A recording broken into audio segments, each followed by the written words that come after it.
Bom dia a todos e todas. Então vamos para a nossa oitava aula da nossa disciplina. Então, eu vou pegar algumas questões relacionadas com o ensaio clínico e voltar novamente a estudos observacionais, né?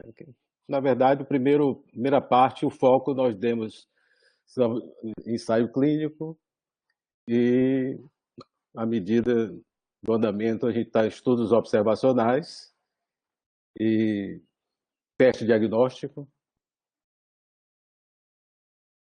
Bom, nós colocamos na tarefa algumas questões para vocês, né, relacionadas com esse estudo sintaxe. Esse estudo, ele comparou eventos, vocês viram que foi um evento composto, a gente vai conversar sobre isso, né? E foi comparado a revascularização coronariana com enxerto, então seria um procedimento cirúrgico com uma intervenção coronariana percutânea. Está aqui representado, está aqui as siglas, né? CABG, para a revascularização coronariana com enxerto. Né? Está aqui o enxerto. E uma intervenção percutânea. Muito bem. Então, nós pegamos esses dados aqui, da tabela do artigo, e fizemos figuras usando esses dados. Né? Então, vocês estão vendo aqui a comparação da PCI com CABG e eventos maiores cardíacos e células vasculares. Né?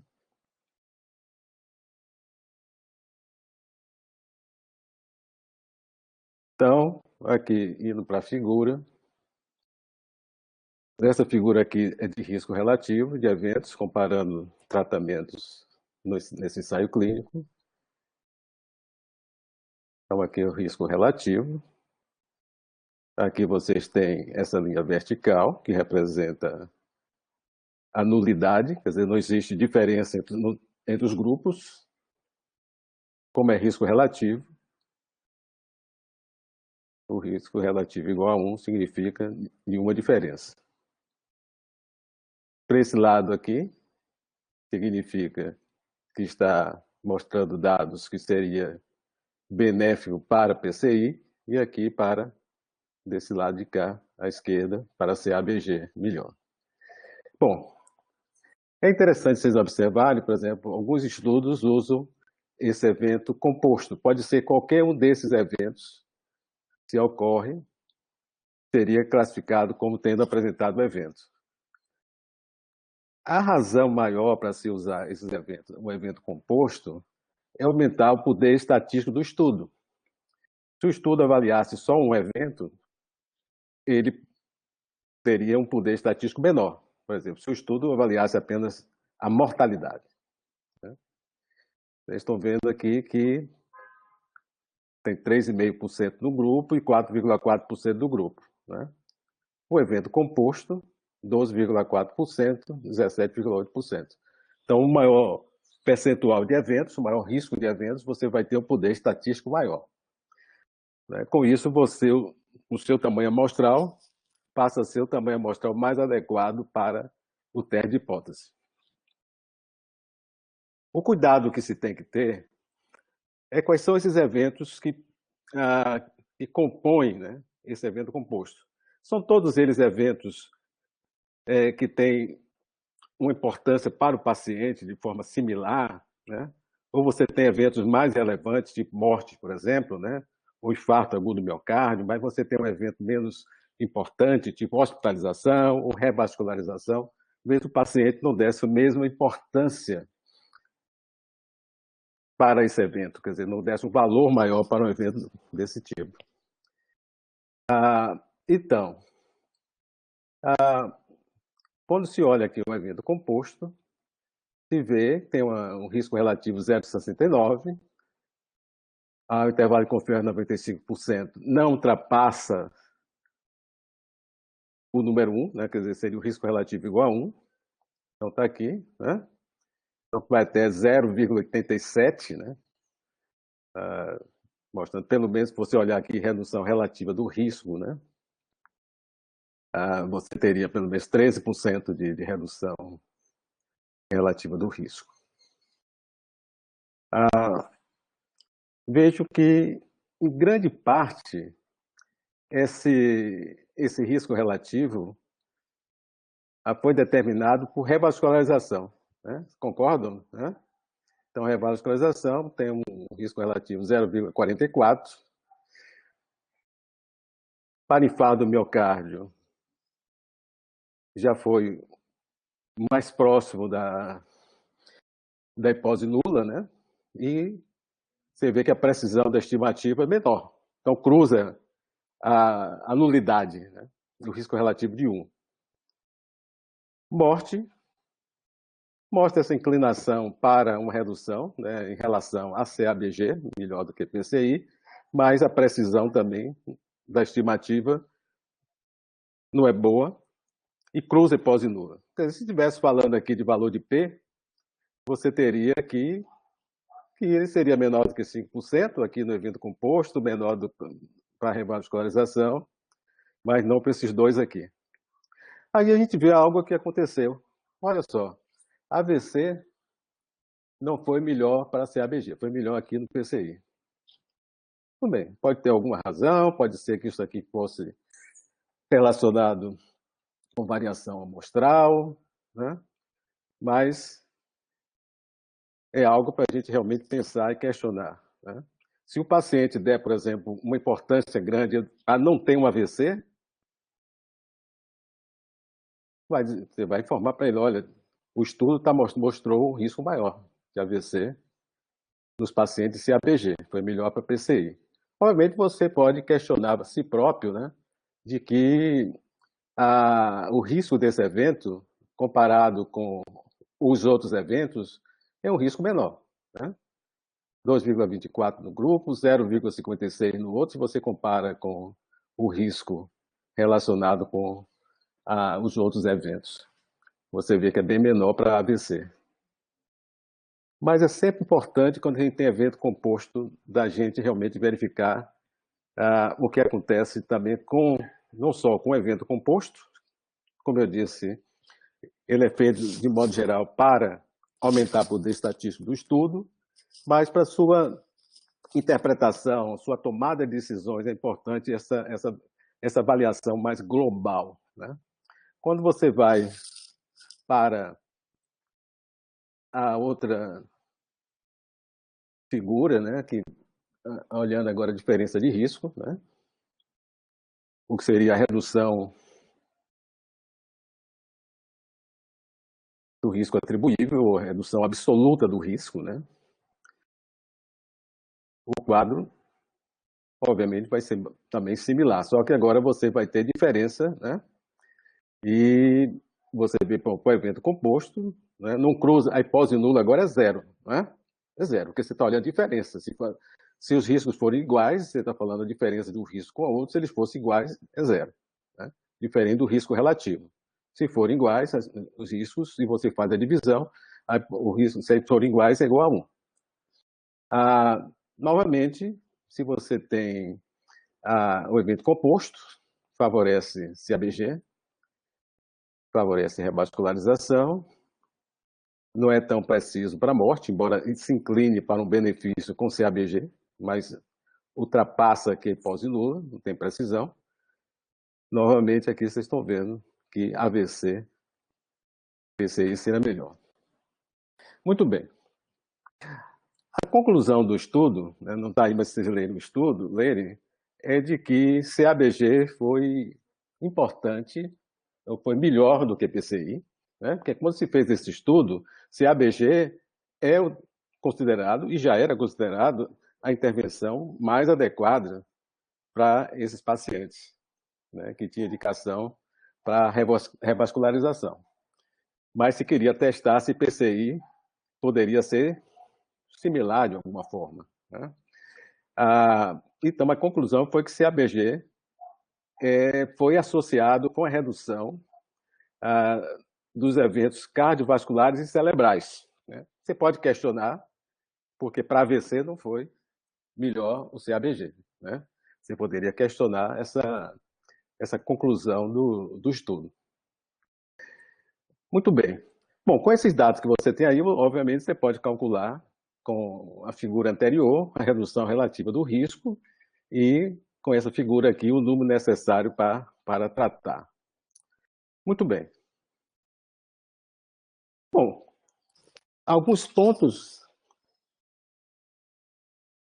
para avaliar no ensaio clínico, um deles é se esse estudo foi um estudo truncado. O que é um estudo truncado? Você vê que o estudo foi planejado, né, para 4 anos, por exemplo, né? Um comitê de avaliação interina desse estudo recomenda um determinado ponto, vamos dizer, em dois anos de acompanhamento médio dos pacientes, ele verifica e chama atenção, talvez, que esse estudo deve ser considerado para interrupção. Então, ele é interrompido antes do tempo que ele foi planejado, né? Existem 4 razões para um estudo ser truncado, né? Quer dizer, razões que você pode aceitar ou não aceitar como leitor crítico, né? Se você tem um relato de efeitos adversos importantes, né? E esses efeitos adversos pode levar esse comitê a recomendar, né, que esse estudo seja interrompido, porque um determinado tratamento, né, vamos imaginar, pode ser um estudo com tratamento e placebo. Então, você tem apenas um tratamento e o placebo, mas você tem um estudo comparando 2 tratamentos.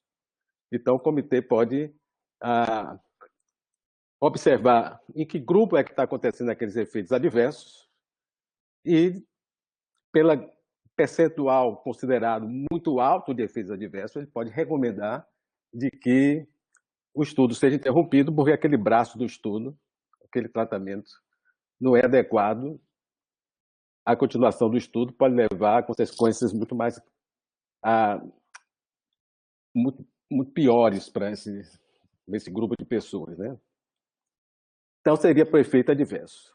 O outro é chamado futilidade. O comitê observa de que não está existindo benefício dessa intervenção, né? E a análise leva a concluir que mesmo o prolongamento desse estudo por mais tempo, com um número maior de indivíduos sendo incluídos nesse estudo, não é extremamente improvável de que o que se foi observado até esse momento vai ser modificado com a continuação do estudo. Isso seria fútil continuar o estudo, ou seria uma interrupção por futilidade. Outra razão é uma evidência externa durante a condução do estudo. Houve recentemente, certamente vocês acompanharam isso aí, a Organização Mundial de Saúde, né, nessa pandemia da Covid, tinha vários estudos, ensaios clínicos, né, com suporte da Organização Mundial de Saúde, e um estudo observacional chamou atenção para uma ocorrência, um risco muito alto de complicações graves, complicações cardiovasculares, em pacientes com Covid-19 usando hidroxicloroquina, né? Esse estudo foi publicado na Lancet, né? E, com os dados desse estudo, a Organização Mundial de Saúde, naquele momento, deliberou uma suspensão dos ensaios clínicos com o medicamento. Quer dizer, seria o caso de uma evidência externa, né? Obviamente, a gente vai conversar do seguinte, quer dizer, é uma evidência de fora do estudo, né? Você pode questionar, porque não era dentro do ensaio clínico que estava acontecendo isso, mas o que aconteceu foi que se observou algumas irregularidades com esse estudo observacional. Esse estudo observacional, posteriormente, foi retirado da Lancet, né? Ele foi retirado da Lancet. E com esses questionamentos, ou seja, por erros na condução desse estudo, não se poderia chegar àquela conclusão daquele malefício com o medicamento, como estava sendo relatado. De forma que a Organização Mundial de Saúde retornou os ensaios clínicos. E, posteriormente, novas evidências apareceram em outros estudos. E a Organização Mundial de Saúde também resolveu suspender os medicamentos. Então, aí houve essa questão de que a evidência externa, né, ela foi questionada. Mas a evidência externa sempre será questionada. Quer dizer, porque ela não foi dentro do próprio ensaio clínico. Com os pacientes que participavam do ensaio clínico. No ensaio clínico, inclusive, você tem critérios para inclusão, para exclusão de pacientes, né? Os pacientes têm características que são diferentes desses estudos observacionais. O outro seria benefício. O estudo é truncado porque o comitê considera de que, olha, já tem evidência suficiente para interromper o estudo, porque já temos evidência de que o tratamento comparado com placebo é melhor, ou o tratamento A é melhor do que o tratamento B, né? E não tem, para o benefício dos indivíduos, o estudo seria interrompido.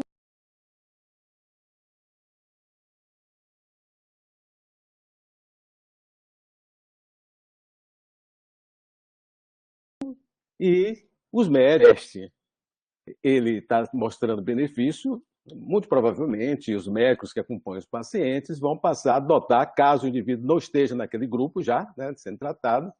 Se ele estiver no grupo placebo, ele pode ser tratado pelo tratamento teste, mas truncamento sempre é um sujeito a questionamentos. Então, observe o seguinte, né? Vou voltar aqui para comentar algumas coisas, depois aqui. Alguns estudos que estão aqui nessa lista aqui chamam a atenção o seguinte: quando o estudo interrompe por benefício, ele é truncado, a tendência é ele mostrar associações mais fortes do que ocorreria se esse estudo fosse dado continuidade, né? Você pode pegar isso até em situações corriqueiras, por exemplo, vamos imaginar que, por exemplo, como estamos no período de eleição, aqui a gente pode fazer uma comparação com isso. O que você tem no período de eleição, você tem prévias, por exemplo, né, ver se o candidato está tendo maior votação do que o outro, etc. e tal. Se fosse a eleição naquele momento ali, talvez o candidato A fosse o que vencesse, por exemplo, né? O governador, o prefeito, o presidente, etc. Mas ali está pegando no momento em que a preferência popular está pendendo por um determinado candidato, né? Seria o melhor momento para ele. Pode ser que, com o passar do tempo, isso vai modificar, né? Pode ser até coisas, por exemplo, você está assistindo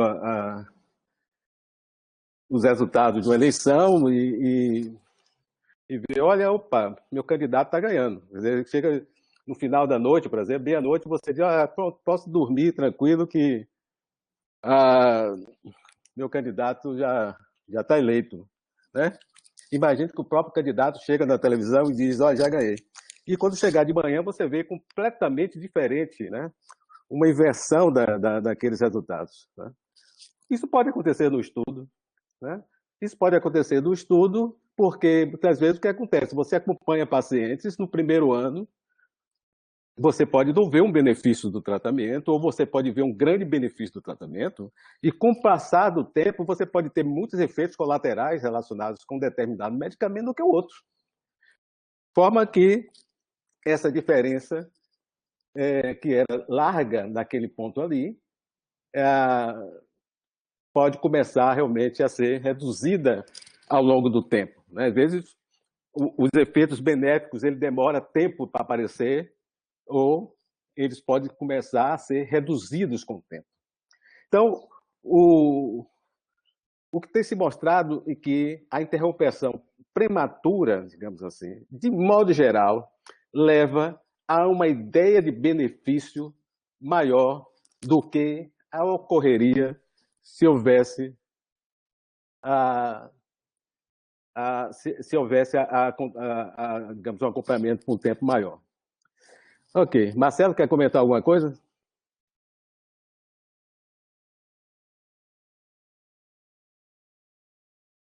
Alguém quer fazer alguma questão aqui agora? Ok. Então, um estudo, desses estudos que vocês foram expostos, né? Ah, teve mais de um estudo que nós mostramos aqui que teve descontinuação mais precoce. Mas esse aqui do efeito da espirolactona comparado com placebo em paciente com insuficiência cardíaca, né? Esse foi um estudo truncado. Esse estudo terminou antes do que tinha sido planejado, né? Então, ali está escrito: o ensaio clínico foi descontinuado precocemente após um tempo médio de acompanhamento de 24 meses, porque a análise interina determinou que a espronolactona foi eficaz, né? É uma coisa importante ali, porque o que tem sido mostrado é que os estudos com menor número de eventos são aqueles que tendem a dar uma ideia de um benefício maior no momento em que ele é interrompido, né? De modo geral, quando nessas avaliações têm se mostrado, geralmente são estudos que tiveram menos de 500 eventos, né? Você vê que eles colocaram ali que o estudo teve mais de 500 eventos, porque ele teve 386 mortes do grupo placebo e 274 do grupo espirulactona. Bom, nós fizemos a reanálise desse estudo e observamos que existia uma redução relativa do risco de quase 25%, aqui está o intervalo de confiança de 95%, o NNT de 9%. A pergunta que a gente faz é a seguinte: esse NNT de 9, que é espetacular, será que ele não está superdimensionado porque esse estudo foi truncado? É um questionamento que tem toda a razão, porque é isso que tem sido mostrado. Quer dizer, os estudos que eles são interrompidos, porque o comitê está vendo, olha, tem tanto benefício aqui muito claro que a gente vai interromper, né? Sempre vem as coisas seguintes, principalmente quando o estudo tem suporte financeiro da indústria, vem um grande questionamento, né? Vamos analisar por que esse estudo foi interrompido, né? Um ensaio clínico de longa duração é um custo alto. Primeira coisa, se você interrompe o estudo com 2 anos, em vez de continuar para 4 anos, você vai economizar dinheiro. Outra pode ser também pressão para o medicamento ser logo liberado, né? E se começar a usar esse medicamento também, quer dizer, também é um lucro para a indústria farmacêutica. Não significa que a gente está querendo dizer que todo estudo truncado foi feito com essas intenções, né? A intenção pode ser basicamente para benefício do paciente, mas cabe a nós, leitores críticos, analisar criticamente, né? Se o número necessário para tratar é muito bom, excelente, mas talvez não fosse 9, talvez fosse 12, talvez fosse 15, né? Você ainda continuaria achando que a intervenção ainda é benéfica, mas talvez não tão benéfica. Você tem outras opções terapêuticas. Ok. Algum questionamento? Fique à vontade, viu? Quem quiser comentar também. Outro ponto aqui, vou trazendo novamente dados de estudo que foi aqui já analisado anteriormente, né, do estudo Lynch, né? Lembram vocês esse estudo? De prevenção de câncer coloretal, né, e outros cânceres também, com aspirina. Vocês têm lá nos resultados, né, análise chamada por intenção de tratar, intention to treat analysis, está vendo aqui, e o análise por protocolo. O que é que significa isto aqui? Lembra vocês o seguinte, vocês tiveram, o protocolo dizia que os indivíduos deveriam usar pelo menos 2 anos de aspirina, né? Mas nem todos os pacientes usaram 2 anos. Né? A análise de intenção de tratar, você tem a randomização. Um estudo grande, pouco questionamento ou nenhum questionamento, um estudo muito grande, feito adequadamente a randomização. Né? Isso lhe dá uma tranquilidade de que, principalmente quando você olha uma tabela de características e vê que as médias foram iguais ou similares, os percentuais foram iguais ou similares, você fica até tranquilo quanto àquelas variáveis desconhecidas ou não mensuradas, porque você deu a probabilidade é igual do indivíduo de qualquer característica estar no grupo ou estar no outro. Né? Então, análise de intenção de tratar, os indivíduos são analisados dentro dos grupos para os quais eles foram randomizados. Porque se ele é analisado dos grupos foram randomizados, você não vai arranhar a randomização, porque você mantém os indivíduos, né, com características similares do início até o final, inclusive da sua análise. Se você faz uma análise, por exemplo, se o indivíduo segue ou não o protocolo, tá certo? Imagina, na prática clínica, você passa o medicamento para o doente, você prescreve o medicamento para o paciente, isso não assegura você de que o indivíduo vai usar o tempo todo. Primeiro ele deixa de usar porque ele esquece de usar medicamento, porque ele está preocupado com o medicamento, ele lê a bula e vê um efeito colateral do medicamento, ele não usa o medicamento. E assim, o médico sugere a ele outra coisa, alguém da família sugere alguma coisa, ou se for alguma coisa que tiver custo, ele pode não usar porque ele não tem condição de usar pelo custo. Então, isso faz parte da prática. Né? O medicamento pode ser o mais capaz de baixar a pressão arterial, de controlar o diabetes, etc., mas muitos pacientes não usam o tempo todo o medicamento, ou por efeito adverso, ou porque tem que tomar 3 vezes por dia, em vez de uma vez só, e por aí vai. Então, os indivíduos que seguem um tratamento são diferentes dos indivíduos que não seguem, de modo geral, em várias características. Se você decide fazer uma análise por protocolo, você vai arranhar a randomização de modo geral. Porque você vai ter nos indivíduos que seguem o tratamento de acordo com o protocolo,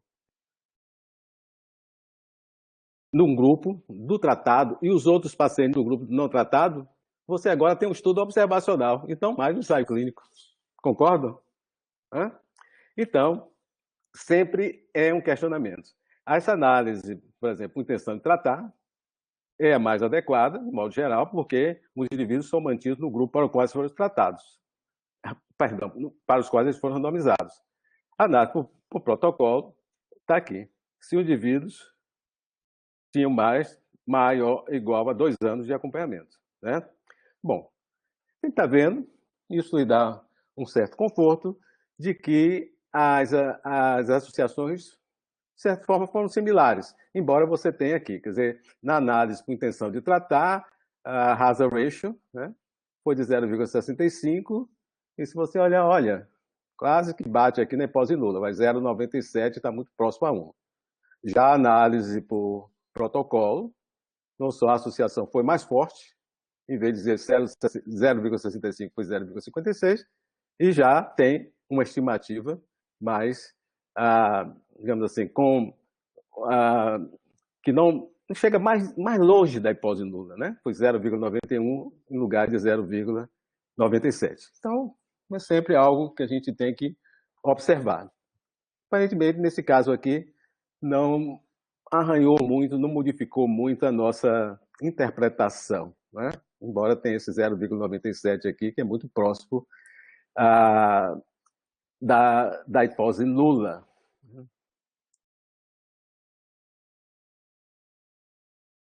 Ok, tudo tranquilo até aqui, pessoal? Vocês ficam quietos aí, eu estou achando que vocês estão entendendo tudo, está tranquilo. Ah, não vejo nada ali no chat também. Ah, não entendi muito bem. Diga, Luci. Ah, essa última aqui? Sim, a parte do protocolo é como você... O protocolo diz que o indivíduo deve usar o medicamento, tá certo? O protocolo e dizia que o medicamento deve ser usado por 2 anos, o medicamento. Você teve indivíduo que não teve um acompanhamento, não teve esse uso de medicamento até 2 anos. Teve um ano, mas usou o medicamento, tá certo?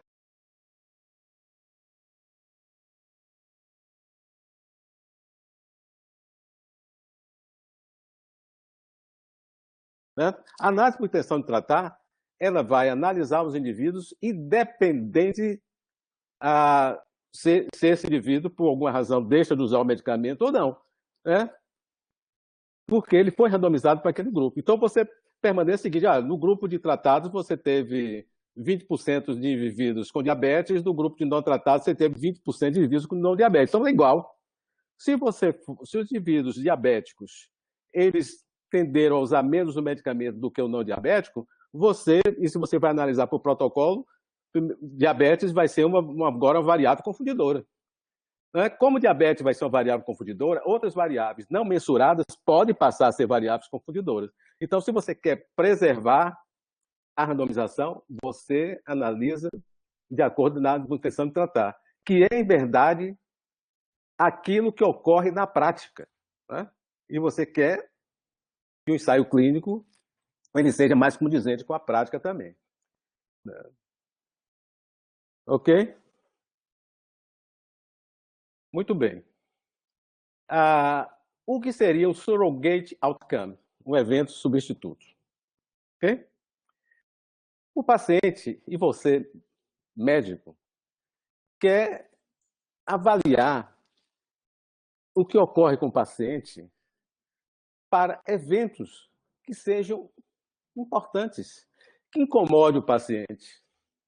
Né? Tipo um sintoma, por exemplo, que incomoda. Né?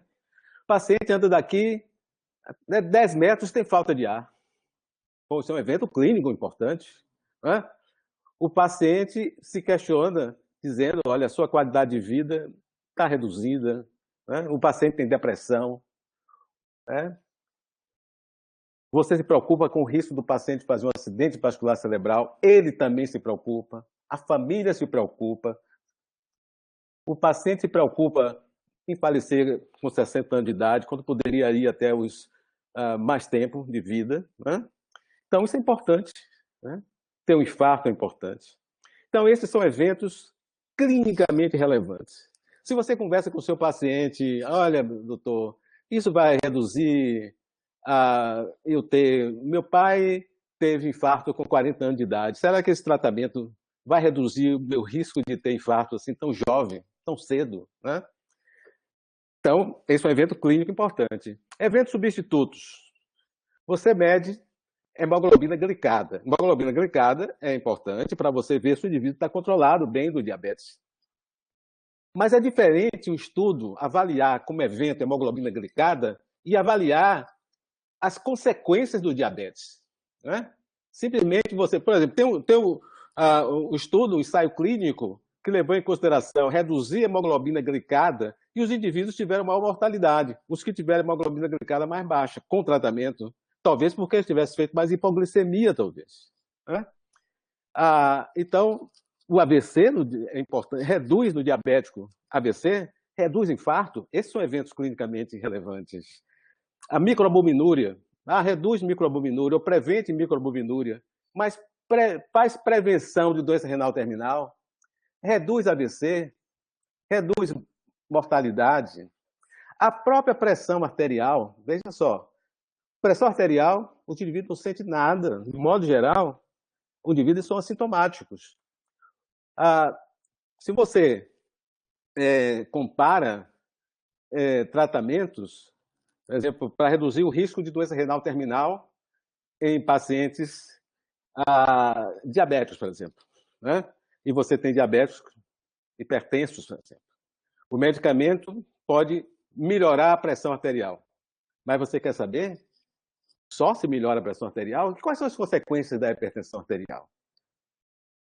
Acidente vascular cerebral, insuficiência cardíaca, infarto agudo do miocárdio, doença renal terminal. Esses eventos são eventos clínicos mais relevantes. Então, simplesmente o fato de você ver houve o controle da pressão arterial melhor com esse medicamento, né? Esse é ainda um evento substituto. Né? É um evento substituto. Você vai se questionar o que é que isso vai implicar, né? No final para o indivíduo. Então, ficou claro para vocês? A gente vê... é muito frequente a gente ver o estudo que tem evento substituto vai ser o estudo mais barato. Então, isso vai favorecer patrocínio desse estudo, porque vai se gastar menos com a condução do estudo. Vai ter menos tempo de acompanhamento, né? Menos tempo de acompanhamento. Você vê um evento, uma mudança, por exemplo, quer dizer, reduzir o colesterol e aumenta a sobrevida do paciente. Não é só a redução do LDL que vai lhe assegurar a redução dos eventos clínicos. Ok, então, observar isso aqui, quer dizer, esse surrogate outcome é algo que lhe diz realmente algo sobre os eventos clinicamente relevantes, né? Esses são os que você quer. Né? O surrogate outcome, a gente pode traduzir ele como um evento substituto.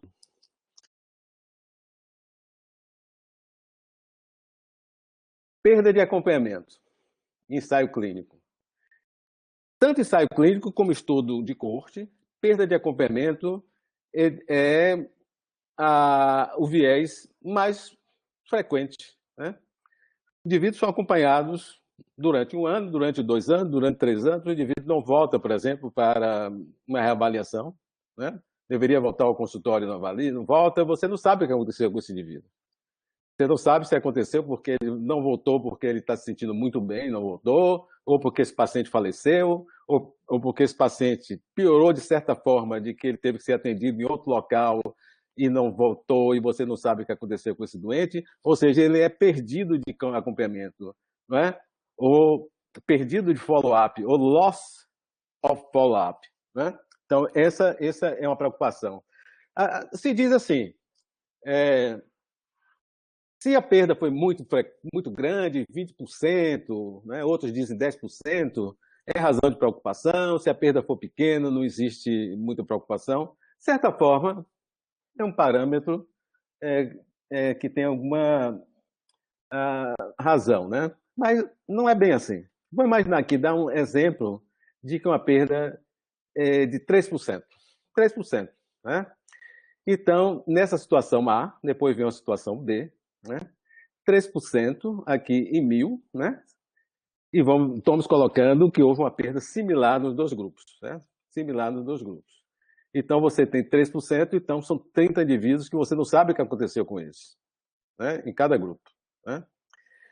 Então, se você vai fazer o risco, né?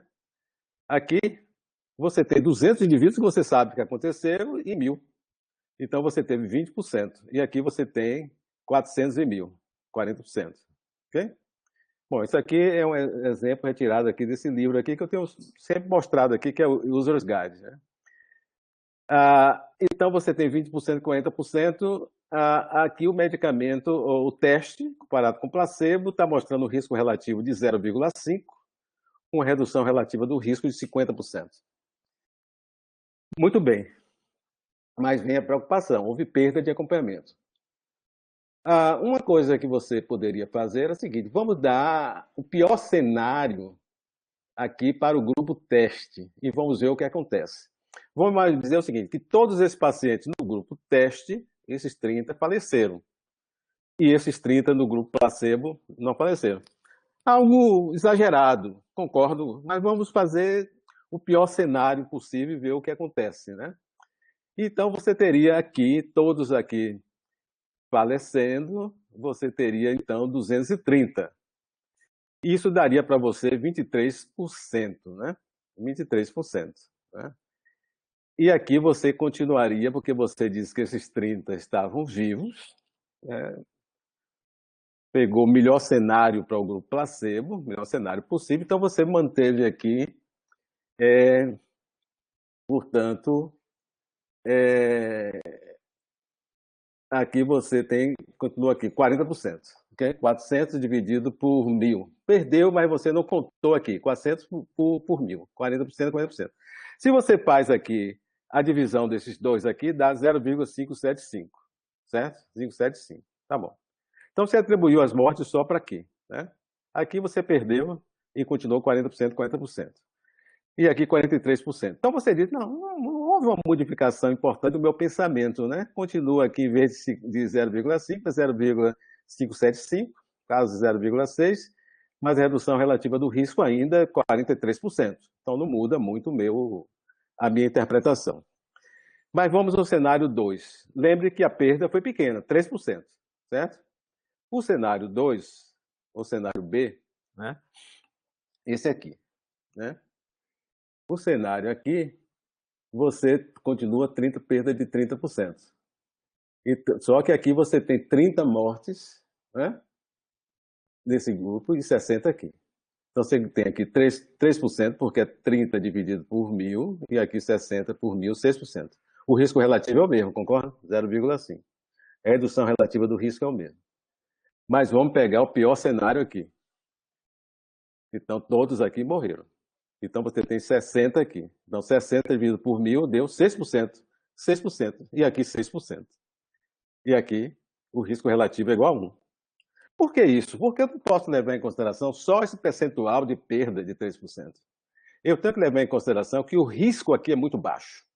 Então, se você tem poucos eventos, o percentual de eventos é pequeno, uma perda muito, mesmo pequena, pode ter um efeito importante nesse viés por perda de acompanhamento. Né? Então, é fácil você estar lendo o artigo e levar isso em consideração. Né? Levar em consideração qual foi o risco. Aqui é risco de 3% e 6%. Aqui é um risco de 20% e 40%. Ok? Tudo bem. Múltiplos testes. Múltiplos testes. Você vê um estudo, às vezes, faz o seguinte, quer dizer, tem várias hipóteses sendo testadas no estudo. A gente tem já chamado a atenção aqui, esse estudo foi o quê? Um estudo cujo o objetivo principal do estudo, ele foi basicamente desenhado para isso, e o evento foi mortalidade, você vê lá, né? Vai na tabela, olhou mortalidade, o estudo da espirolactona foi esse exemplo, embora tenha sido um estudo truncado, mas tem esse aspecto. Mas você pode, às vezes, um estudo com múltiplos testes. Né? Imagina aqui, imagina um ensaio clínico, esteja comparando medicamentos e esteja observando medidas de qualidade de vida, por exemplo. Né? Então, você tem vários componentes de qualidade de vida. Né? Relacionamento social, aspectos físicos, aspectos mentais, ou seja, vários. Né? Então, uma situação que não, imagine uma situação de que não existe diferença em nenhuma dessas hipóteses sendo testadas entre tratamento e placebo. E o estudo foi determinado o erro tipo 1 de 0,05, que é o habitual. Né? Vou chamar de estatisticamente significante, a gente tem feito críticas a esse ponto, mas é o que ocorre. O erro tipo 1 foi estabelecido em 0,05, 5%. Esse também, esse exemplo está nesse livro aqui também, né? Nesse capítulo aqui de teste de hipótese. Okay? Se o tratamento é completamente não efetivo, né, a probabilidade, eu vou dizer assim, a probabilidade de 5% que o resultado seja compatível com a rejeição depósito nula. Né? Se você está fazendo apenas uma comparação. Né? Isso corresponde, de certa forma, a 95% que a hipótese nula não será completamente rejeitada. Né? Quer dizer, uma probabilidade grande de você não... né? Agora, vamos ver o seguinte. Se você faz múltiplos testes, vamos imaginar, número de hipóteses, uma hipótese, duas hipóteses, três hipóteses, quatro hipóteses, cinco hipóteses, seis hipóteses. e que você estabeleça 5% de erro tipo 1. Né? Então, a probabilidade de você não rejeitar H0, você não rejeitar H0, 95%, né? 95, 95. A probabilidade acumulada seria a multiplicação dessas probabilidades. Então, você tem aqui 95 vezes 95, 93%, e aí vai, certo? O erro tipo 1 acumulado vai ser 1 menos, ou 100 menos, né? No caso que a gente já está dando em percentual, 9,8%, 14,3%, 18,5%, 22,6%. Então, você sai de 5% para múltiplos testes, você aumentaria o seu erro tipo 1 de 5% para quase 27%. Certo? Ok? Maneira de você fazer isso aqui, você pegar 1 menos a probabilidade de não rejeitar H0 sobre o número de hipóteses, né? E você tem 6 hipóteses, 26,5%, 10 hipóteses testadas, 40,1%. Se você quiser fazer uma correção, né, para esse número de hipóteses testadas, você iria dividir 0,05 pelo número de hipóteses, você passaria aqui, no caso de 6 hipóteses, para cada uma dessas hipóteses aqui, você tivesse um P de 0,08. No caso de 10 hipóteses, o P fosse 0,05. Então, se é um problema, às vezes, com essa, as revistas tendem a aceitar trabalhos que dão valor de P menor do que 0,05. Né? Isso pode levar muitos autores a querer mostrar alguma coisa que mostre significância estatística. Né? Esse é um grande risco de se manipular os dados, né, no sentido de mostrar alguma coisa que possa ser realmente publicável. Né? E nós, como leitores, devemos estar atentos a essa tendência. Ok, vamos agora voltar a nossa atenção para alguns pontos dos estudos observacionais. Alguém quer comentar?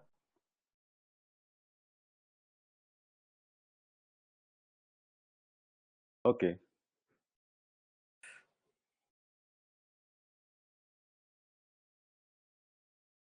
Então, deixa eu ver se eu...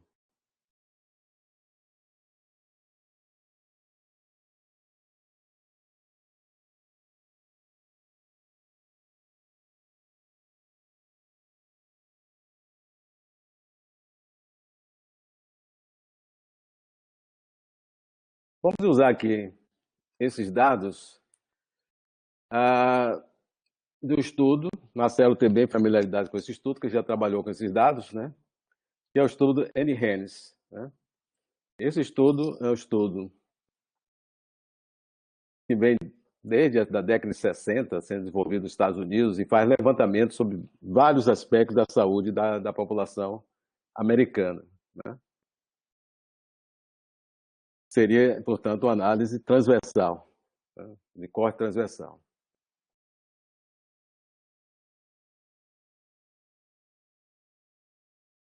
Vamos usar os dados, porque esses dados estão nesse pacote chamado NHANES aqui do R. Né? Está aqui os dados do NHANES 2009 e 2012. E vamos usar esses dados para responder a seguinte questão. Uma questão aqui, PPR. Né? Problema, preditor, resultado. Em adultos, o índice de massa corpórea é associado com a pressão arterial sistólica após levar em consideração os efeitos da idade e do sexo no indivíduo. Né? Então, nós temos aqui essa variável preditora, o índice da massa corporal, como ela é determinado, peso em quilos, dividido por altura em metro elevado ao quadrado, e a variável resposta é a pressão arterial como variável quantitativa, né? Ou variável, na verdade, é uma variável contínua, a pressão arterial sistólica. Então, nós estamos com eventos, nós estamos vendo aqui, até aqui, muito frequentemente, o que é mais frequentemente, eventos que são eventos categóricos, inclusive binários. Morreu, não morreu, adoeceu, não adoeceu, não, né? E aqui nós temos uma variável com uma variável contínua, né? Muito bem. Então, aqui está o nosso gráfico. E o que a gente está querendo dizer é o seguinte, olha, tem duas variáveis, pelo menos aqui, que a gente tem que levar em consideração nessa associação, se a gente quer considerar ou fazer um ajuste para potenciais variáveis confundidoras. Né? A idade é associada com o índice de massa corporal, a idade é associada com a pressão arterial sistólica, né? Tende a aumentar com a idade. Né? Tem a questão de gênero também, né? Pode ter diferença de índice de massa corporal entre as mulheres e os homens nessa amostra aí, e o sexo tem uma associação com pressão arterial sistólica, tende a ser maior nos homens do que nas mulheres. Tudo bem. E aí? Essa variável é uma variável contínua. Então, nós estamos mais analisando uma variável que nós vamos ver risco relativo, não é? Né? Risco relativo, senão a gente teria que categorizar essa variável. Né? E no caso aqui não seria nem risco relativo, porque aqui nós estamos no estudo de corte transversal. Né? Se a gente categorizasse aqui hipertenso e não hipertenso, a gente teria que fazer a medida de frequência, seria prevalência. Né? E associações seria razão de prevalência ou diferença de prevalência.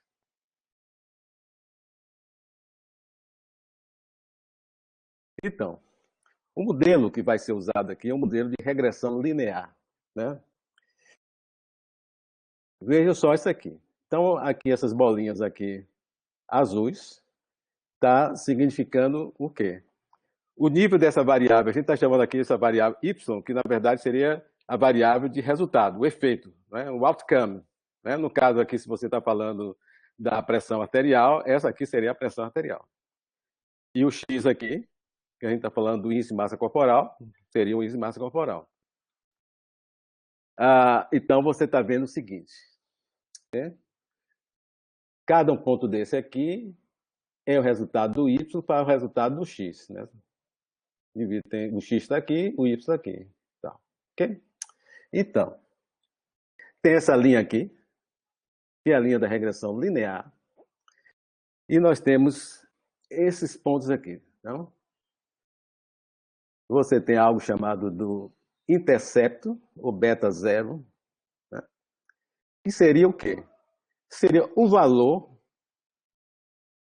dessa variável y se o indivíduo tivesse um x igual a zero. Claro, você vai dizer, não, mas não existe um IMC de zero, certo?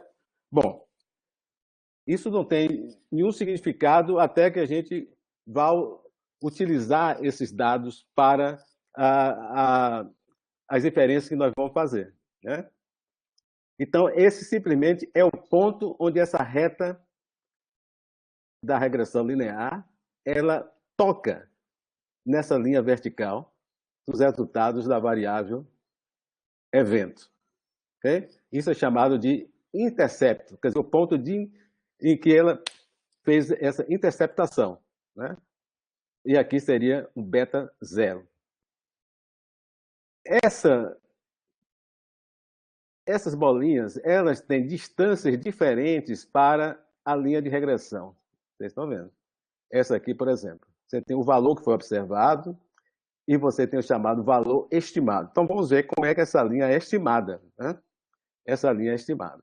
E essa diferença aqui, do observado para o estimado, chama de resíduo. Né? Muito bem. Aqui você tem um modelo y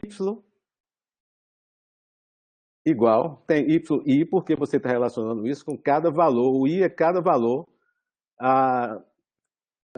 dessa variável aqui. Né? Ok? É igual o y, e o y é a variável de resposta. No caso nosso, a pressão arterial sistólica.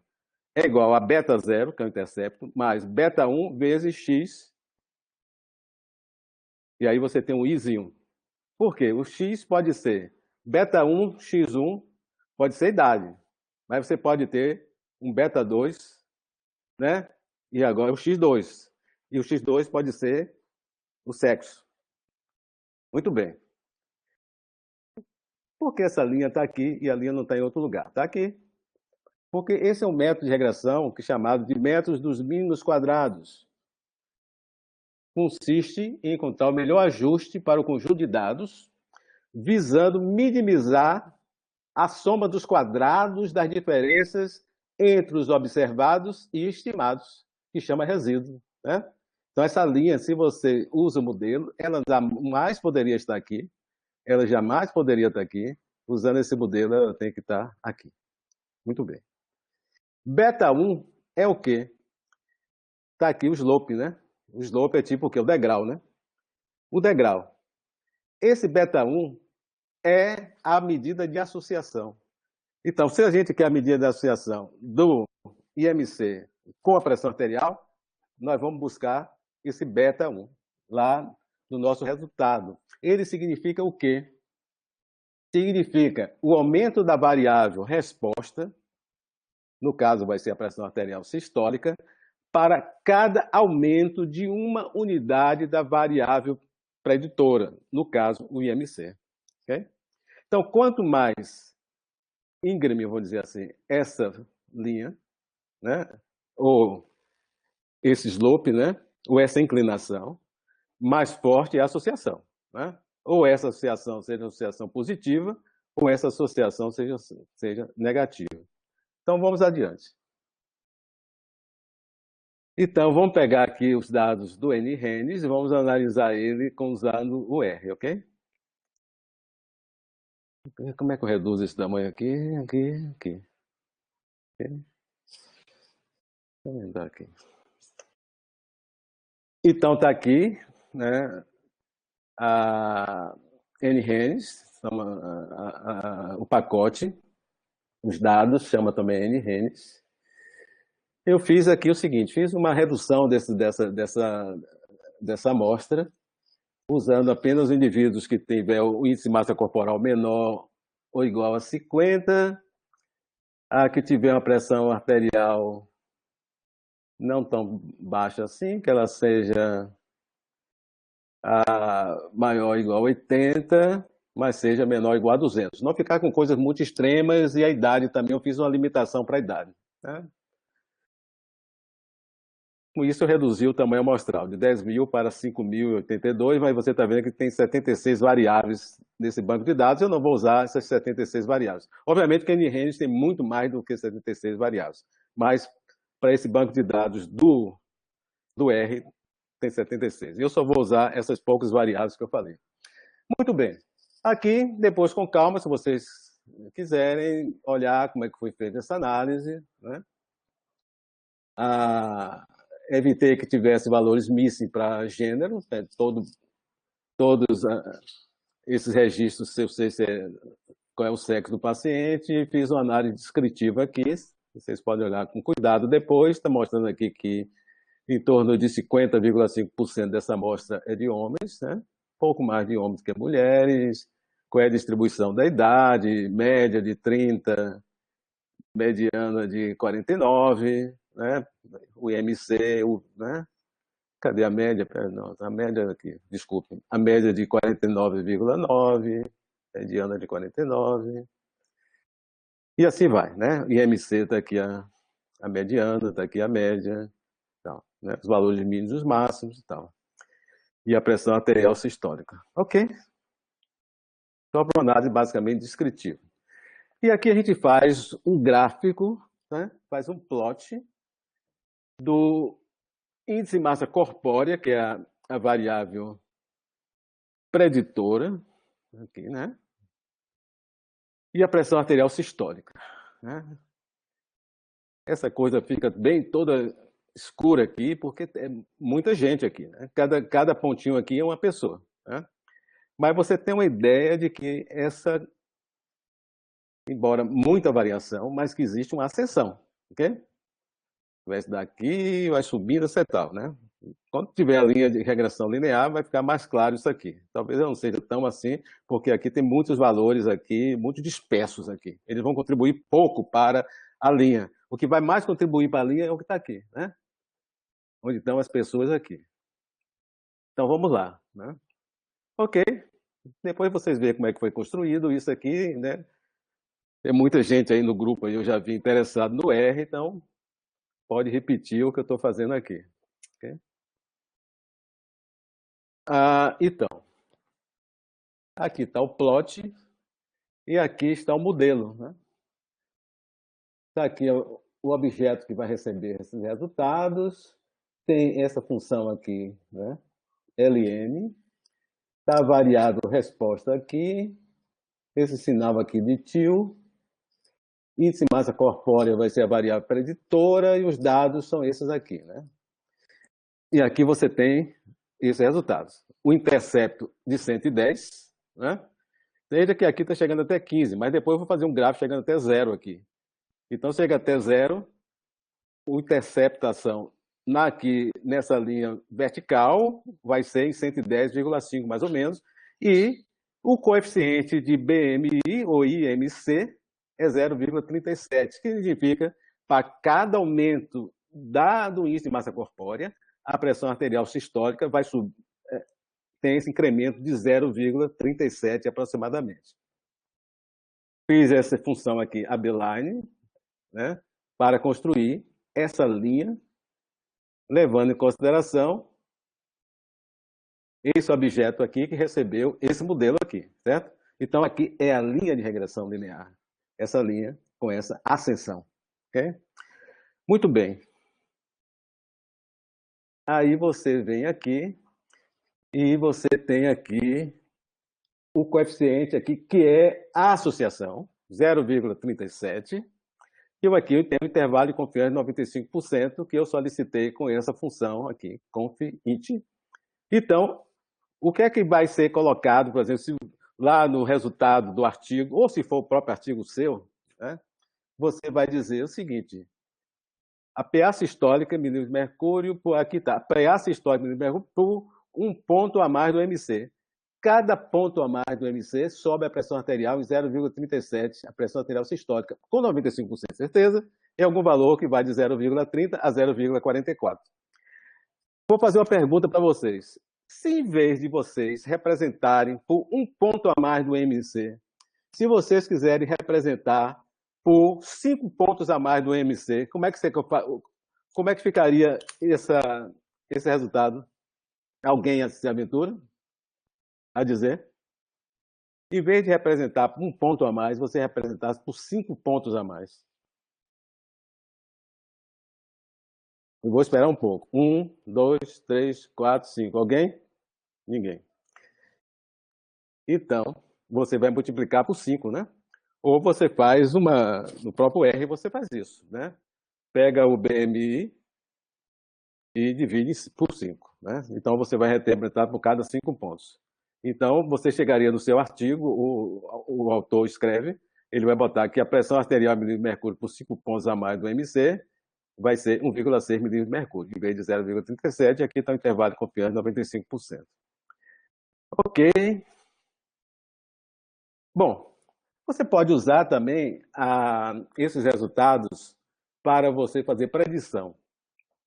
Então, repara aqui. Aqui eu peguei aqui e coloquei aqui vindo o IMC iniciando em 0. Então, você tem aqui o intercepto, né? 110,5. Aí eu pergunto, o indivíduo com IMC de 25, qual deve ser a pressão arterial sistólica dele? Você vai usar esse modelo aqui. Vai ser 110,5, que é o intercepto, né? Beta 0. Mais beta 1 x1. Qual é o beta 1? 0,37, certo? E qual é o x aqui? IMC de 25. Então, a pressão arterial de aproximadamente 119,8. E assim, fazendo esses cálculos, você vai ter, para cada IMC, qual seria o esperado de uma média nessa população, não é? Vamos em frente, porque até aqui é uma análise não ajustada.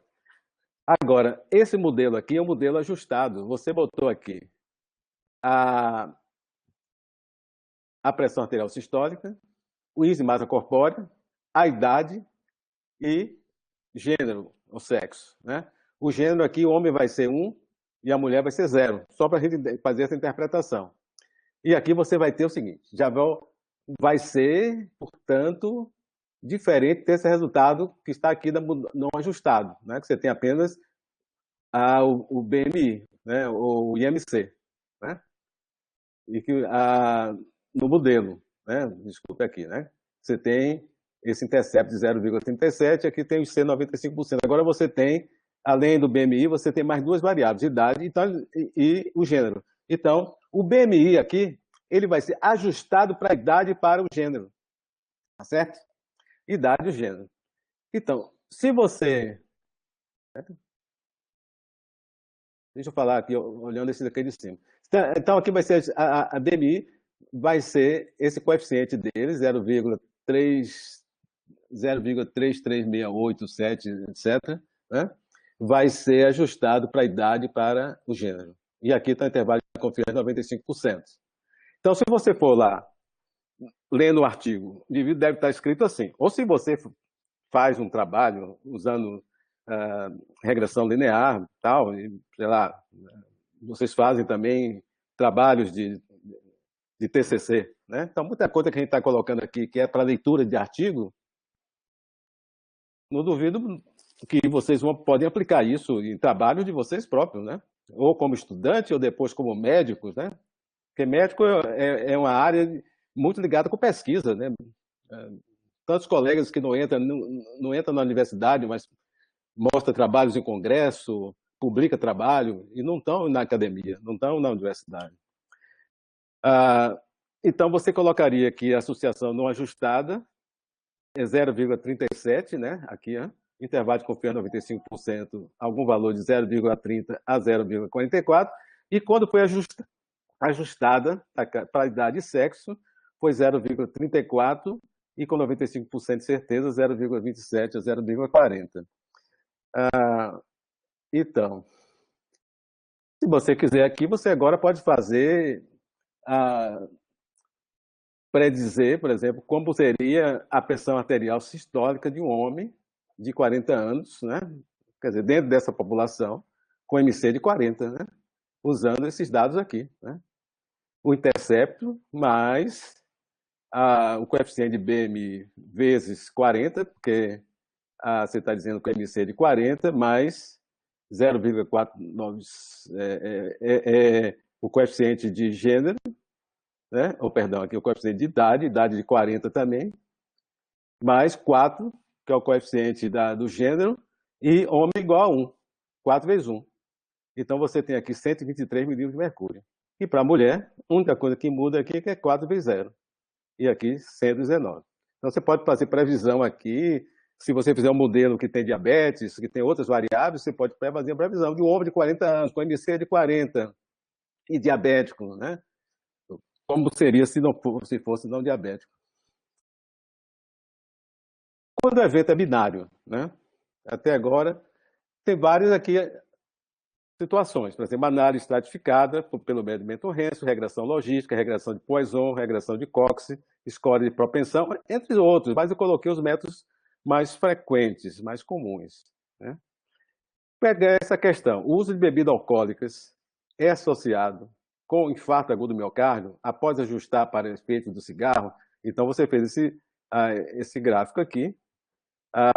Álcool e AM é o que você está interessado, né?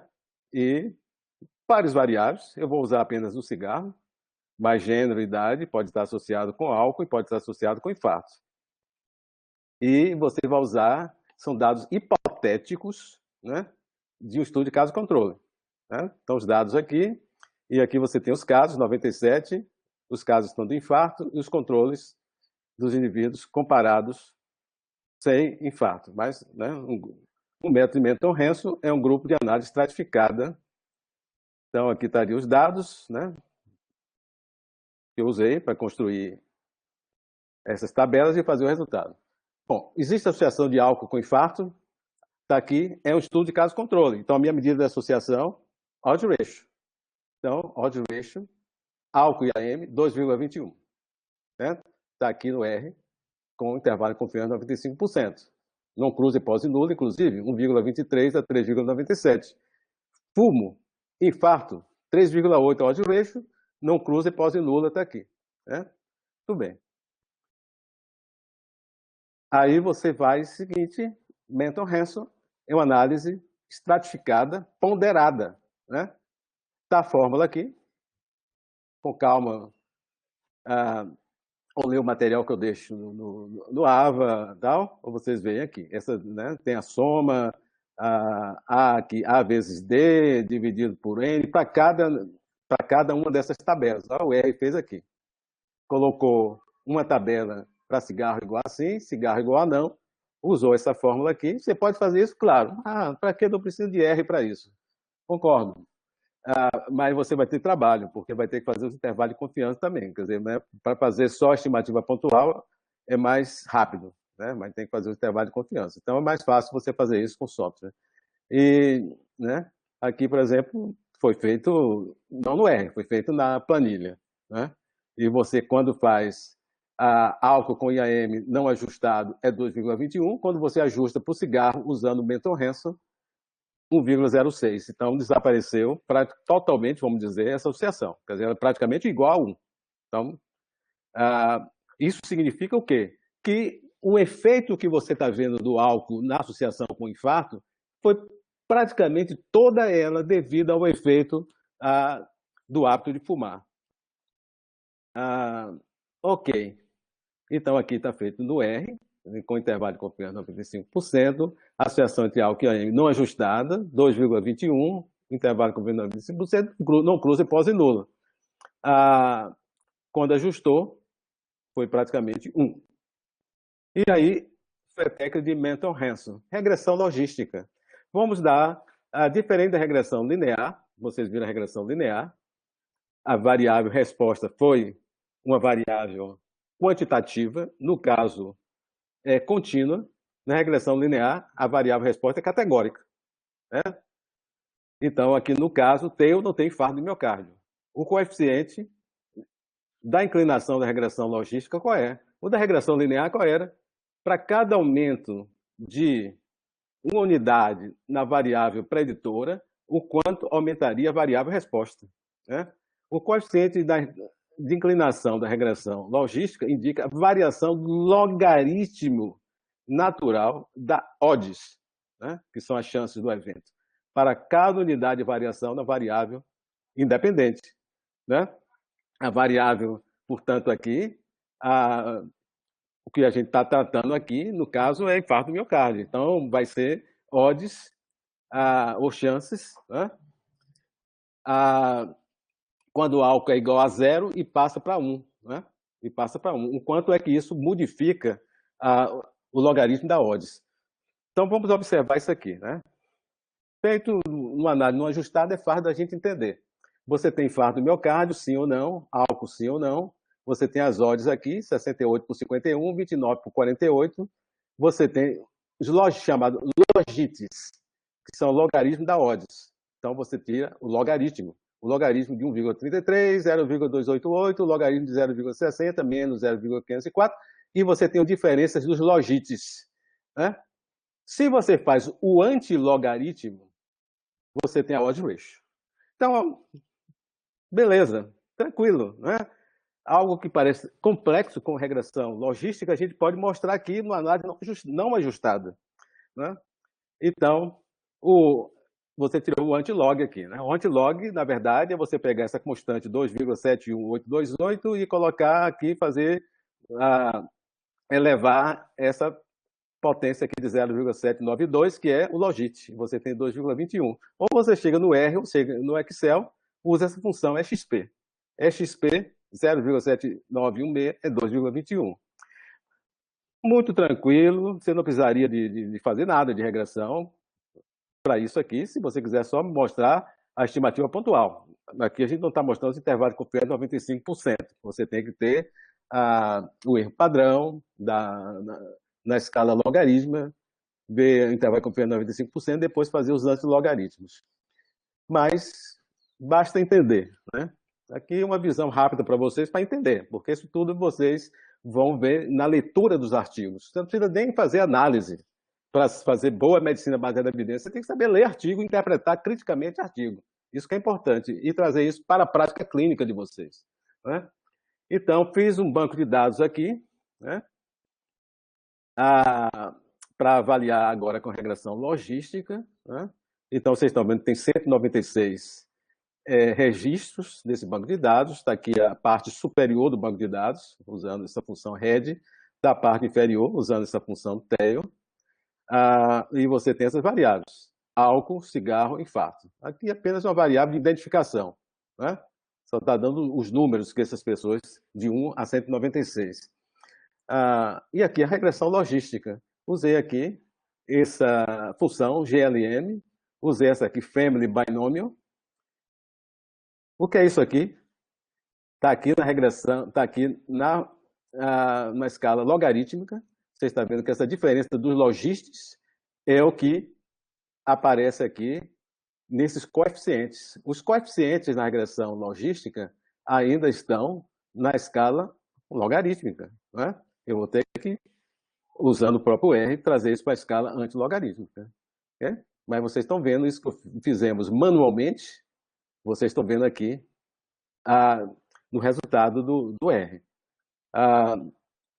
Bom, então vamos aqui em seguida, e vocês estão vendo aqui os coeficientes. Usei essa função aqui, appDisplay, e ela já me dá aqui a odds ratio, né? O intervalo de comprimento é 95% e dá teste estatístico aqui, dando o valor de P dessa associação. Mas vocês estão vendo que o valor de P aqui é menor do que 0,05. Então, 2,21. Essa é a análise não ajustada da associação. Agora, a regressão logística com ajuste, né? Porque eu coloquei aqui IAM, a variável resposta, álcool e cigarro no mesmo modelo.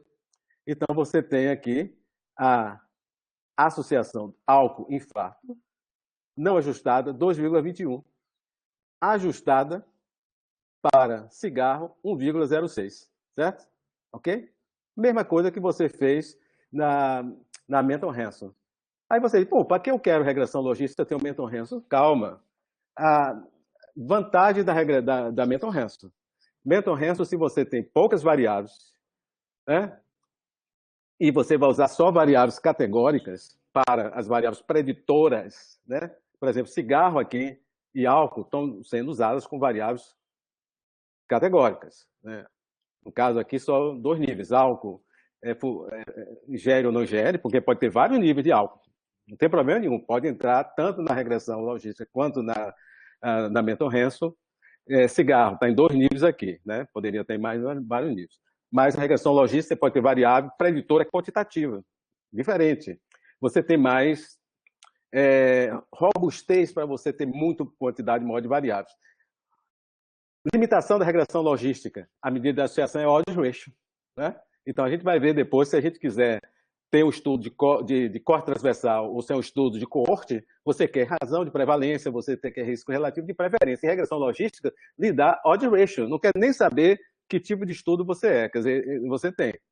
É uma limitação.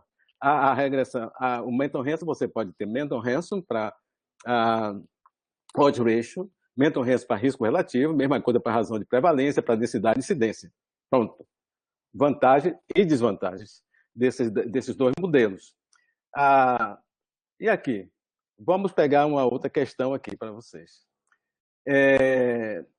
Questão PPR, certo? Questão PPR. Mulheres grávidas que referem hábito de fumar cigarros apresentam o maior risco de recém-nascidos com baixo peso, aqui colocado com peso menor do que 2.500 gramas, independente de associações da raça da mãe e o hábito de fumar cigarros. Okay?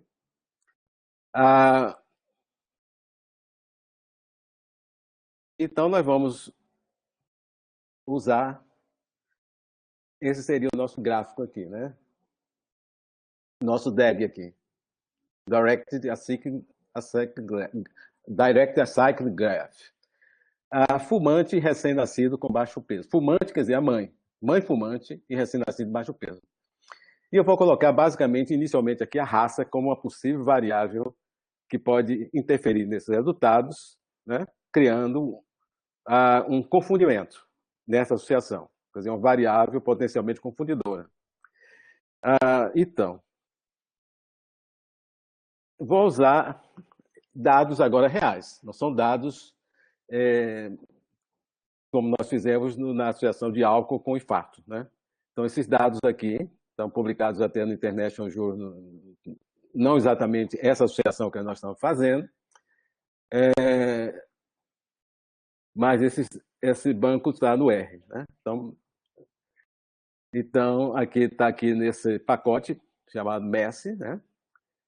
Risk Factors Associated with Low Birth Weight. Então, são com 189 registros e 10 variáveis aqui nesse banco aqui no R. Aqui está o local onde esses dados foram coletados, né? Nesse centro aqui, né? Nos Estados Unidos. Vou usar essas variáveis aqui. Baixo peso, essa variável aqui, low, idade, age, race, smoke. Né? Hipertensão também a gente vai usar numa análise posterior. E aí, já é um estudo que você vai analisar ele como estudo de longitudinal, quer dizer, as mulheres vão sendo acompanhadas durante a gravidez, né? E no final, o que é que acontece? O evento é se o recém-nascido é de baixo peso ou não é de baixo peso, né? Então, foi um estudo desse tipo aqui, quer dizer, não é um estudo de caso controle, é um estudo que eu vou tratar ele como estudo de coorte. Bom, organizei aqui os dados, depois com calma, se vocês podem olhar como foi feito, né? E tabulei aqui, então você está vendo aqui, né? Um é baixo peso, 0 não é baixo peso, fumante, 1 é fumante, mãe fumante, 0, a mãe não é fumante. Então, muito bem. Fizemos aqui análise não ajustada. Olha, se eu, usando risco relativo 1,61, está aqui a intervalo com 95%. Se eu fosse usar odds ratio, já seria bastante diferente o risco relativo, não seria 1,61, seria 2,02. Né? Bom, depois tem aqui, já aproveitando para mostrar para vocês, né, algumas medidas que vão ser mostradas aqui nesse resultado, como o risco atribuível, seria o risco do grupo fumante que pode ser atribuído ao hábito de fumar, quer dizer, o risco do baixo peso. Né? Você vê pela subtração. Né? Seria uma diferença de riscos, né? Seria o risco atribuível. O risco atribuível na população seria o risco que está no grupo total, menos o risco no grupo não fumante. Né? Então, também é uma diferença. Então, está aqui, PP de pontos percentuais. A fração etiológica seria o quê? O que você retiraria de percentual do risco que acontece no grupo de mãe fumante se ela não fosse fumante. Né? Então, aqui está aqui a diferença de risco, que foi 15,32, dividida pelo risco em fumantes. Então, deu 37,8%. Estou falando rapidinho, mas vocês com calma, vocês vão olhar isso depois no vídeo e nos slides que eu encaminho para vocês. Você olha isso, vai olhar com calma. Mas algumas coisas vocês fazem até com relação daquelas próprias medidas também dos ensaios clínicos. Só que aqui, diferente do ensaio clínico, a associação é associada com o risco maior. Porque no ensaio clínico você tem de um modo geral, você tem uma exposição, que é o tratamento, que reduz o risco. Né? Mas, de modo geral, você tem uma correlação dessas medidas. Né? E a fração etiológica na população, né? Que vai ser esse risco atribuído na população, dividido pelo risco que foi observado na população. Então, aqui está, né? Ou seja, o Mental Hansen. Né? Aqui está o CRU, é o que ele coloca como CRU, que é não ajustada, 1,61, intervalo de confiança 95%, quando levou em consideração a raça, esse risco relativo de 2,15, intervalo de confiança 95%. Né? Você tem também para a diferença de risco também. Né? Então, essa foi a análise aqui, o 2,15, você vai colocar no seu artigo, o autor vai colocar lá no artigo, né? Dizendo que a associação ajustada de fumante e recém-nascido baixo peso, quando foi ajustado para a raça, o risco relativo foi de 2,15 e intervalo de convênio 95%, que aqui não cruza a hipótese nula. Aí vem a limitação. Se você for fazer uma análise usando regressão, se você fizer regressão logística, vai ser a odds ratio, né? Tem alternativas. Uma alternativa é você usar a regressão de Poisson, certo?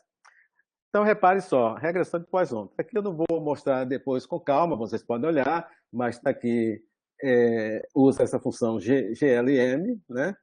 Você tem naquela family, se lembram vocês que lá para a regressão logística era diferente aqui, né? Aqui já era, você coloca family Poisson, né? E você obtém aqui agora o risco relativos. Lembre vocês e comparem, vocês vão ver que é similar ao que nós obtivemos daqui, né? Que foi obtido com o Menton Hanson, foi 1,61, tá, praticamente a mesma coisa, né? Praticamente a mesma coisa quando você fez regressão de Poisson. A vantagem é que com a regressão de Poisson, você pode ajustar para um número maior de variáveis, né? Então, aqui está a regressão de Poisson, ajustei para... Aqui está o hábito de fumar da mãe, né? Ajustado para a raça e ajustado para a hipertensão arterial. Então, você ia dizer de que, após ajuste para essas variáveis, o risco relativo foi de aproximadamente 2,1, o intervalo de confiança de 95%, 1,34, 3,13. Então, é uma outra alternativa para que a gente não use regressão logística quando a gente quer risco relativo, ou razão de prevalência, ou razão de densidade de incidência, que também isso é propiciado pelo... Olha aqui, nesse estudo que vocês foi discutido aqui da síndrome de Lynch, né? Se você olhar, é o seguinte, eles, foi planejado, por exemplo, usar a regressão de Poisson, né? Para incidence rate. Mas por quê? A análise é uma análise de olhando números de cânceres, porque não olhou basicamente câncer de colo, inclusive o indivíduo pode ter câncer de colo, ser tratado, operado, tal, tem outro, mas tinha outros cânceres que eram relacionados com o síndrome de Lynch. Então se olhou isso como mais de um evento, né? Então, olha a regressão de Poisson já entrando aí. Mas se notou na adequação da regressão de Poisson de que existia muitas overdispersion, uma dispersão muito grande. Então, vocês vão ver nos resultados lá que eles usaram uma alternativa, que é usar a regressão. Não vou falar aqui no detalhe disso aqui, mas vocês vão começar a ler artigo e começar a entender o que está colocado nesses artigos também para fazer uma análise crítica, digamos assim, mais aguçada desses resultados. Então, entendeu que isso aí. Então, ele usou a Negative Binomial Regression e pôde usar, portanto, Incidence Rate Ratio com ajuste, né? Com ajuste. Usando regressão, não de Poisson, mas regressão Negative Binomial Regression. Ok. Análise usando o tempo para o evento. Já mostramos alguma coisa anterior aqui. Aqui é um dado nosso, de um trabalho, né? Marcelo está envolvido também. Né? Essa é um estudo de coorte que a gente tem já há alguns anos aqui em Salvador, né? Várias unidades de hemodiálise aqui. E nós fizemos uma análise aqui. Essa análise eu fiz, na verdade, para essa aula, né? Eu não tinha feito essa análise anterior. Usei esses dados que foram da tese de Marcelo. Então, o que a gente vê aqui, né? Então, deixa eu ver aqui. Deixa eu colocar aqui. Foi o seguinte. A presença de insuficiência cardíaca está associado com mortalidade nesses pacientes em diálise. Então, você tinha paciente com insuficiência cardíaca, okay? Então, a gente já vê aqui, você vê o número de pacientes que iniciam aqui, né? Sem insuficiência cardíaca e com insuficiência cardíaca, né? Uma amostra relativamente grande, né? E você vê que os indivíduos que tinham insuficiência cardíaca, eles têm a sobrevida menor, né? tem esse log rank aqui, que você pode obter, né? Que é um teste que lhe dá o valor de P, né? Então, a sobrevida é maior nos indivíduos com insuficiência cardíaca, desse grupo de pacientes, mas aqui, se você quiser representar por uma sobrevida, tipo uma incidência cumulativa, né?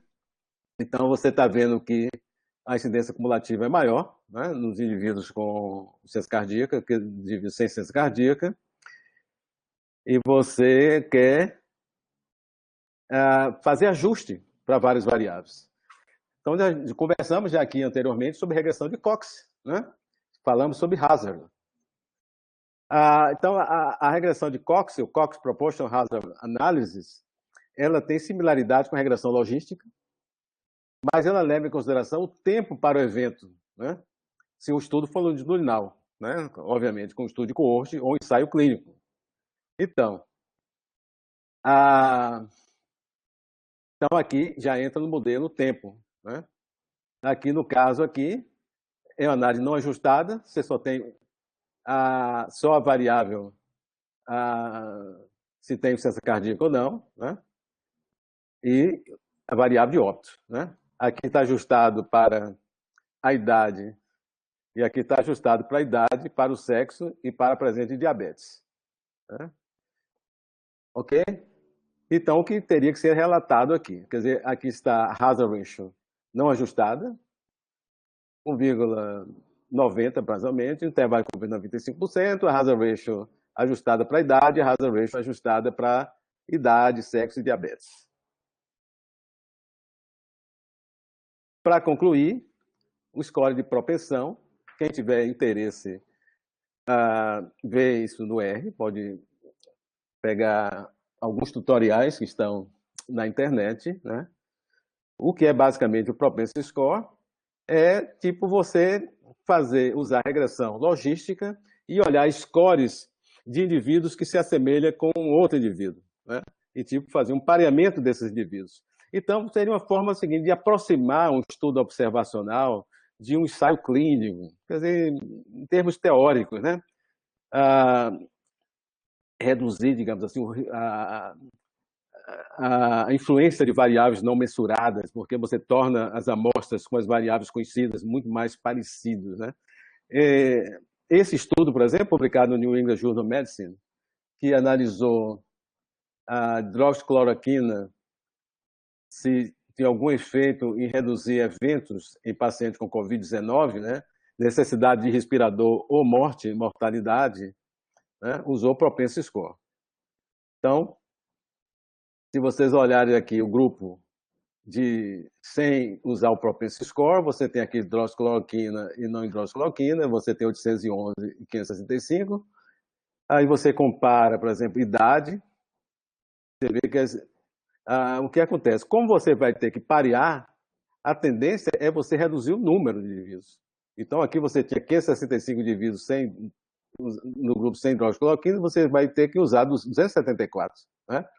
Mas as variáveis já são mais parecidas, né? Você tem 9,9% de indivíduos aqui com menor do que 40 anos e 10,2% no grupo sem hidroxicloroquina. Aqui você já tem uma diferença mais larga, etc. Então, só para vocês terem uma ideia de como era. E aqui eles mostram lá nesse estudo do New England Journal of Medicine que não existiu diferença, por exemplo, ao longo de dias dos eventos livres de necessidade de intubação ou de morte. Ok, ficou longa a aula, mas vocês vão com calma ver o vídeo dos slides, né?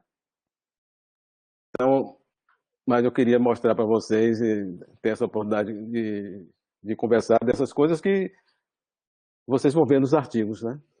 E é importante para a sua análise crítica dos trabalhos. Ok. Algum comentário? Fique à vontade. Alguma questão?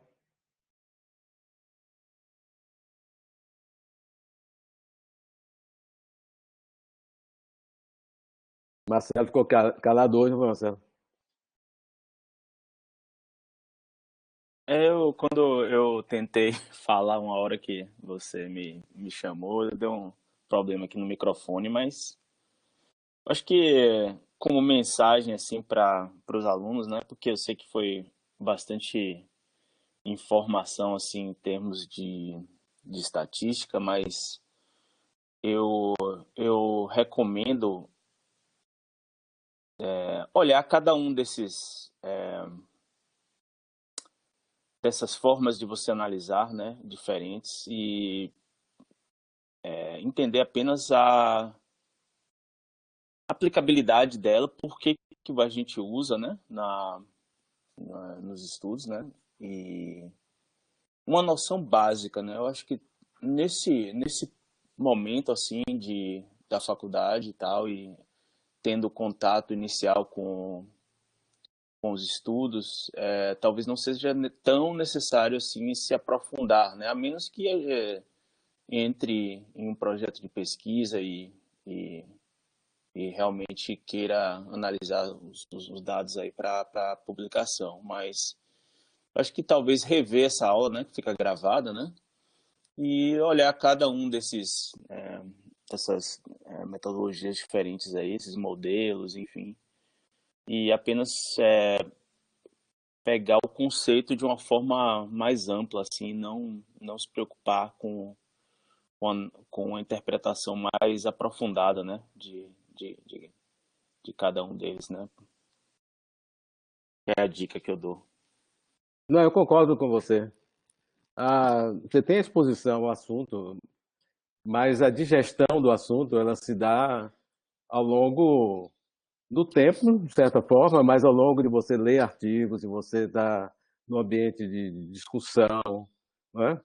Como você colocou, se você se envolve com pesquisa, é uma experiência a mais, mas ah, os nossos alunos, de modo que todos eles se envolvem com pesquisa, mas não seria necessariamente uma obrigação de você se envolver com pesquisa para que você seja um bom leitor crítico. Exato. Não, É, o que eu digo é o seguinte, não, e não necessariamente nos projetos que eles vão ter, eles vão precisar usar todas essas ferramentas, né? Mas você tendo pelo menos uma noção, né? Pelo menos o conceito básico e a aplicabilidade delas, eu acho que seria interessante, sim, ter, né? Eu acho que, tipo, decorar as coisas, ó, eu não iria por esse caminho, assim, de tentar decorar ou então ter uma visão mais profunda nesse momento, assim, eu acho que mais assim o conceito e a aplicabilidade, eu acho que não, seria exatamente. Acho que interessante. esses são os pontos fundamentais que está colocando. Conceito, entender o conceito e a aplicabilidade. Se você chegar aqui e sair aqui e entender, bom, o que é isso? Fala tanto de regressão logística, né? Se sair com uma visão melhor de regressão logística com a aula do que chegou, né? É, qual é a limitação, regressão linear, qual é a correlação com a regressão logística, o que é que o modelo de Cox é diferente da regressão logística, em que... Porque tudo isso, se você for um leitor de artigos, todas essas coisas vão estar presentes, né? Ah, e você não vai começar realmente a navegar de uma forma um pouco mais profunda, digamos, nesses trabalhos e ter realmente um entendimento melhor desse trabalho. Mas a parte de mais estatística foi só uma parte da aula, né? Tem aquela parte inicial de alguns pontos dos ensaios clínicos, né? Ali não precisa nada de você fazer análise nenhuma. É basicamente leitura, interpretação e com a implicação daqueles resultados, né? Ok. Minha parte, se não tiver mais nenhum comentário, nenhuma pergunta, logo mais os slides estarão na, no AVA.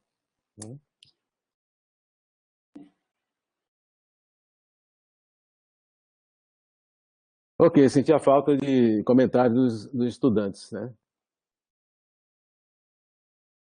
Eu acho que eles vão precisar dar uma revisada aí na gravação aí pensar um pouquinho assim nesses conceitos, é a impressão que eu tenho. Eu me coloco na pele deles, assim, né? Você receber essas informações, talvez pela primeira vez, assim, tal, talvez precise um pouquinho mais de você rever as coisas e olhar com calma.